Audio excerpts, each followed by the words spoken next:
Welcome to the Awesome Pod Mix. You are listening to Abby. The idea behind this podcast was to talk about how certain movies and TV shows made me feel when I watched them for the very first time. A reputed filmmaker once said, when a piece of art invokes a similar feeling amidst a large audience, it's the triumph of the filmmaker.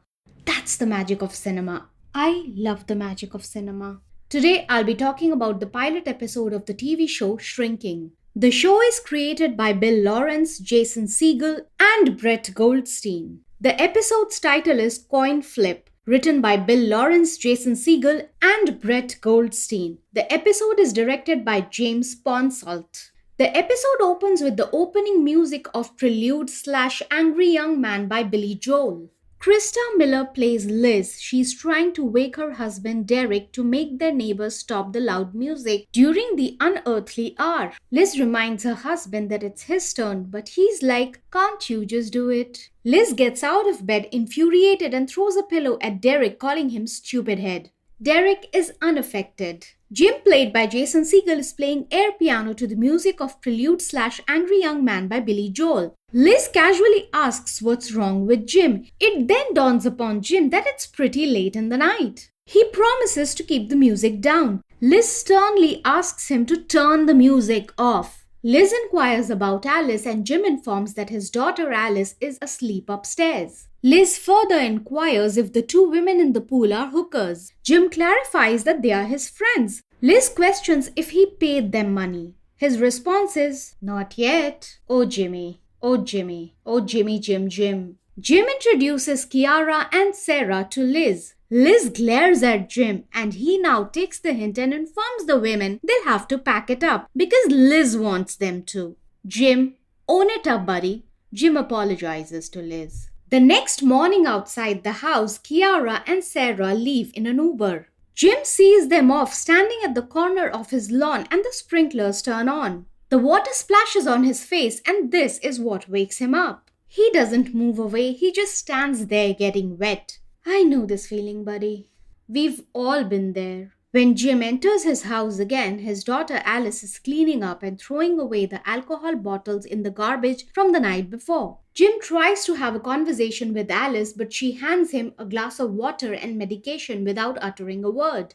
The only thing she says is, "Here are your overnight oats." Jim apologizes for keeping her up the night before. She says, "Same old shit, bro." She puts the framed photo of her with her dad and mom smiling back up on the counter. When Jim learns Liz is dropping Alice to school, he wants to relay some information, but Alice doesn't wait to listen. Jim gets ready, gets out of the house and sits in his car but realizes there's no gas. He almost curses his luck. Jim now takes out a bike and a pink helmet and stubs his foot. He curses. He rides the bike to work. Unconditional I Look Out Kid by Arcade Fire plays in the background. A bunch of bikers pass by him advising him to get the fuck out of their way. He politely and smilingly makes an inappropriate comment. Jim reaches Rhodes Cognitive Behavioral Therapy Center. He enters and you see three prominent names on their board: Paul T. Rhodes, James Laird, and Gabriella Evans.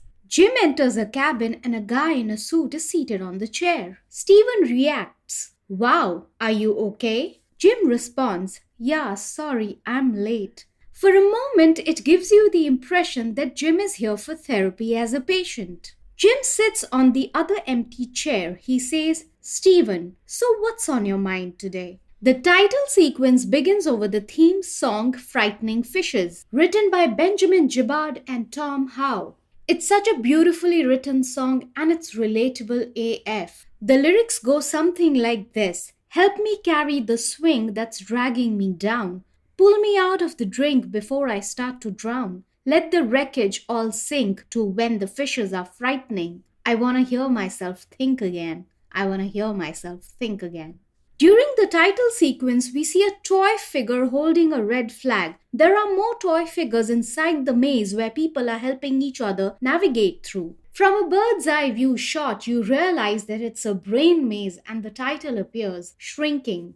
We see a shot of Jim with his head under the sink faucet as the water trickles down. He's not even blinking, as if he's in a trance. I don't know why, but I love this shot. Gabby places a cup in the sink saying excuse me and inquires how Jimmy is doing. We see the therapy sessions montage as Jim asks, "What's going on now?" over the opening music of the song Oxford Comma by Vampire Weekend. It could also be the song I Got You Babe by Sonny and Cher, because that's what you want to hear from your therapist. I got you, babe. Fun fact, Jason Segel once dressed up as Cher in the episode The Slutty Pumpkin on How I Met Your Mother. Every patient's problems crescendos into a cacophony of sounds. I'll discuss each patient in detail once I see their individual scenes. This one is mainly from Jim's POV and how hard he's trying to keep up. Jim's question to each and every patient of his is, how does that make you feel? By default, every patient's answer is, like I am stuck. It's not just the patients that are stuck. Jim is stuck too. He's trying to stop himself from yawning. He's making this face where he's trying to keep his eyes wide open and putting on a fake smile. Let's start with Grace. Grace complains about how her husband thinks she's dumb. He was angry at her for losing her sunglasses, which were actually on her head the whole time. Her husband says if it weren't for her great tits, no one would want to take care of her. Grace thinks it's almost nice. Jim disagrees. Grace agrees with Jim, but she's under the illusion that her husband loves her. Jim snaps at Grace, describing how her husband doesn't love her and is emotionally abusive. Grace, your husband is not only a jackass, but he's also a horrible person. Jim gives Grace an ultimatum that she better leave her husband or he's done being her therapist. Usually, therapists are not supposed to say this. While watching the patient's montage, I had a feeling that maybe Grace and Alan would get together. Grace is hot and Alan might be able to connect with her more than just superficially. In the office kitchen, Gabby is filling up her big sipper bottle because she wants her skin to be daff. Dewy as fuck. Paul thinks Gabby is drinking too much water and her response is, it keeps her migraine at bay and turns her bad knee into a good knee and overall she feels better. Jim joins them and asks, have they ever been so mad at a patient that they want to shake them up? Paul understands that Jim is experiencing compassion fatigue. We all hit those walls, especially those who are unpaid therapists for people who won't go to therapy. I don't go to therapy because it's complicated. You ask questions, you listen, and you stay non-judgmental. Paul reminds Jim that therapists do not rob patients of their autonomy because they need to be able to help themselves. Jim is a therapist, not a psychological vigilante. Gabby thinks that does sound badass. I do too. When Paul inquires what Jim did, he just lies his ass off. Though Jim admits he's stuck. I really love the point that Paul hammers home that we do not rob people of their autonomy. You are not going to get anything out of controlling other people's lives. They need to arrive at their own decision in their own time. Gabby ditches a referral on Jim. It's court-mandated therapy for a patient who was busted for assault. I can't believe Jim has never seen the original Home Alone. I reacted in the same way Gabby did. You'll get that when you watch Home Alone or when you watch this show. It's okay if you've not watched some movie, you can always watch it for the first time. The referral patient is Sean. I'll talk about him in detail in the extended individual scene. Sean leaves furious because Jim was yawning during their therapy session. Jim gets home and finds his wife on the couch watching MMA. It's such a smooth transition to Flashback. Jim and his wife share a sweet moment over the song Mid-Air by Paul Buchanan. Jim's reverie breaks when the car lights shine through the window straight inside the house. It's a nice transition. Jim watches his daughter Alice return with Liz. He goes to check on her from outside Liz's house. Liz informs that Alice is fine, fed, and just had her soccer practice. She's killing it at soccer. Liz is such a nurturer that she not only feeds Alice but also Jim. Liz advises Jim that he may have fucked up but he needs to get back in the game. The next morning, Jim is on a call with Paul discussing how to connect with Alice. Paul feels Jim should not force Alice to connect with him. Jim specially prepares an omelette for his daughter, but she is happy with her oats.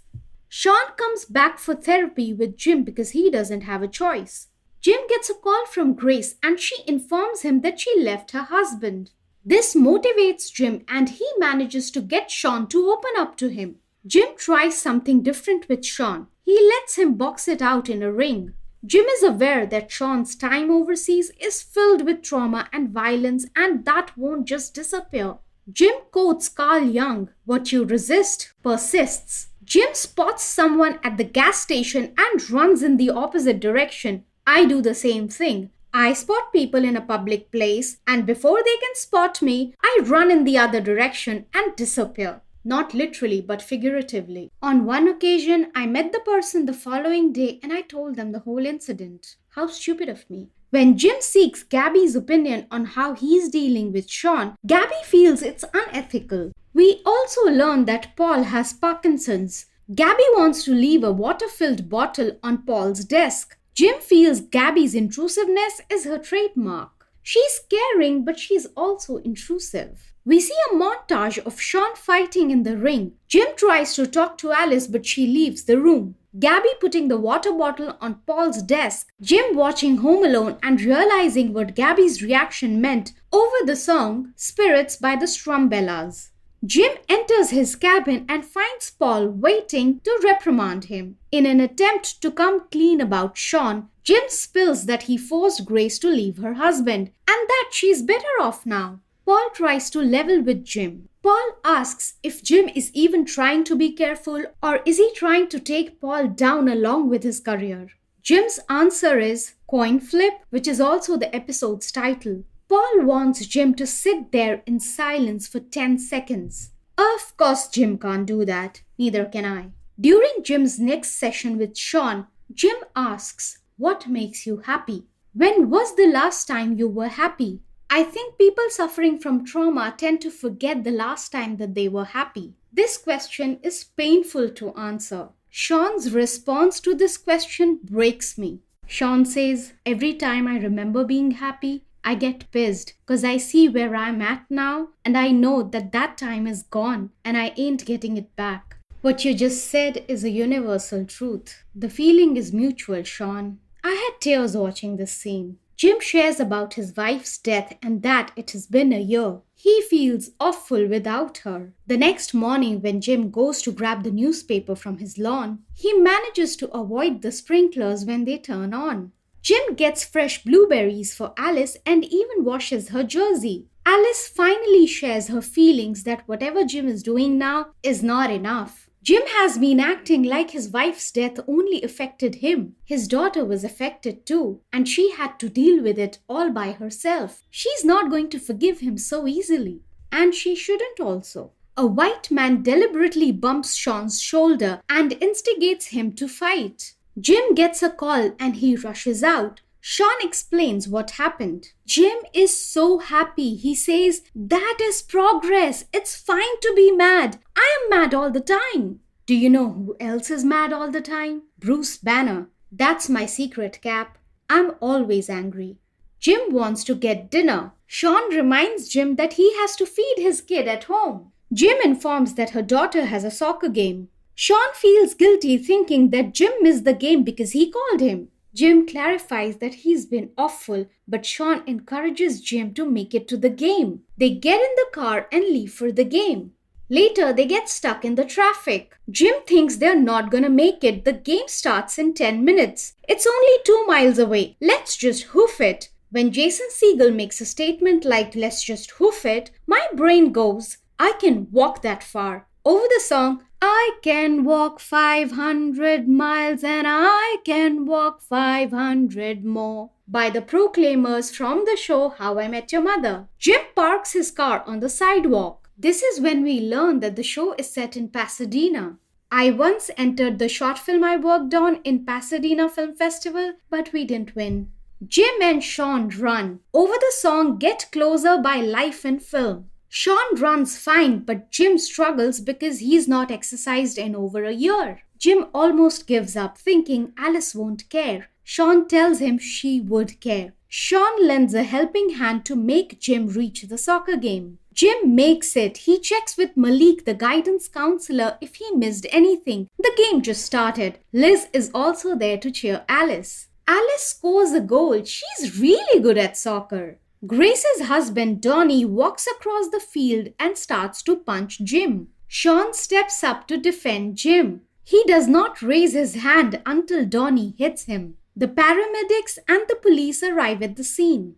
Alice thanks Jim for coming to the game. Jim confesses he would have come sooner, but she looks too much like her mom. Alice nods, understanding where he's coming from. The end credits roll over the song Endangered Birds by Christian Lee Huston. I love the choice of music in the show. I think it's incredible. Krista Miller has done a terrific job as the music supervisor.